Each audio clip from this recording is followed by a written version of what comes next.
National anthem followed by Tamil தாய் வாழ்த்து அப்படின்னு அறிவிச்சது ஞாபகம் இருக்கா? அதாவது தேசிய கீதத்துக்கு அப்புறமா இரண்டாவது முறையா, நோட் திஸ் பாயிண்ட், மாண்புமிகு பேரவைத் தலைவர் அவர்களே, ப்ளீஸ் நோட் திஸ் பாயிண்ட்.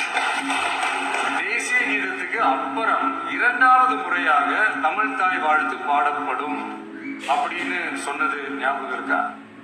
அதுவும் முத்தமிழ் அறிஞர் அப்படின்னு சொல்ற நம்ம கலைஞர் அவர்களுடைய அந்த புகைப்படம் வெளியிட்டு விழாவில் அவர் இருந்த இதே சபையில தமிழ இரண்டாவது இடத்துக்கு தள்ளினது யாருன்னு ஞாபகம் இருக்கா? அது மட்டும் இல்ல, அந்த தேசிய கீதத்தை நாட்டுப்பான் நேஷனல் ஆந்தம்னு சொல்லி அதே ஃபங்க்ஷன்ல கடைசியா ஃபங்க்ஷன் முடியும் போது செகண்ட் டைம் தேசிய கீதம் பாடினதும் ஞாபகம் இருக்கா? இதே அவையில் தான், அது அவை குறிப்பிலும் இருக்கிறது, இதே அவையில் தான் நடைபெற்றது. இந்த தக்க நேரத்தில் இந்த ஆதாரங்களை அளித்த மாண்பு முதல் அவர்களுக்கு நன்றியை தெரிவித்துக் கொள்கிறேன். டவுட் இருந்தா இந்த புக்கை பார்த்து தெரிஞ்சுக்கலாம். அதனால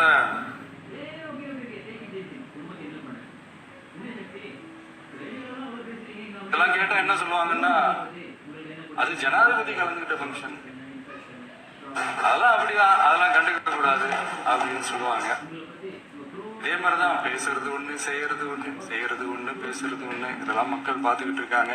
எலெக்ஷனுக்கு முன்னாடி தான் அப்படி செஞ்சுக்கிட்டு இருந்தாங்க. இப்ப எலெக்ஷனுக்கு அப்புறம் அதை தான் செய்யறாங்க.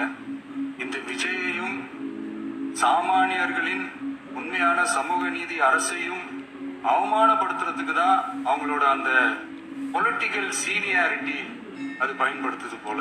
சரி, செய்யட்டும் செய்யட்டும், நல்லா செய்யட்டும். இப்ப ஆனாலும் நம்மளுடைய மாநில உரிமை, மொழி உரிமை, உத்தம உத்தரர் போல வேஷம் போடுற எதிர்கட்சிக்கு ஒன்றை மட்டும் ஆணித்தரமாக சொல்றோம்.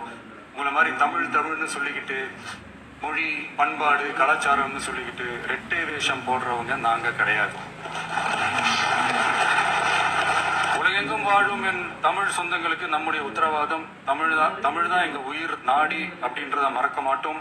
இப்பவும் சொல்றோம், மாநில உரிமையில எப்பவும் உறுதியா இருப்போம். அதே சமயத்துல அரசியல் வேற, ஒன்றிய மாநில அரசுகளுக்கு இடையே இருக்கிற நிர்வாக அணுகுமுறை வேற. இதுல நாங்க ரொம்ப தெளிவா இருக்கிறோம். அதனால எங்களுக்கு பாடம் எடுக்கிறதா நினைச்சுக்கிட்டு உங்க வேஷத்தை நீங்களே கொஞ்சம் கொஞ்சமா கழிச்சுக்கிட்டே வரீங்க, மறந்துடாதீங்க. அப்புறம் நேற்று எதிர்கட்சி தலைவர், மாண்புமிகு எதிர்கட்சி தலைவர் பேசும்போது நிறைய பேசினாங்க. அதுல ஒண்ணு மட்டும், அரசு சொல்றதா நினைச்சுக்கிட்டு நம்மள இன்டைரக்டா ஈவில் அப்படின்ற அந்த வார்த்தையை யூஸ் பண்ணாங்க. எனக்கு ஒன்னே ஒண்ணுதான் சொல்லணும்னு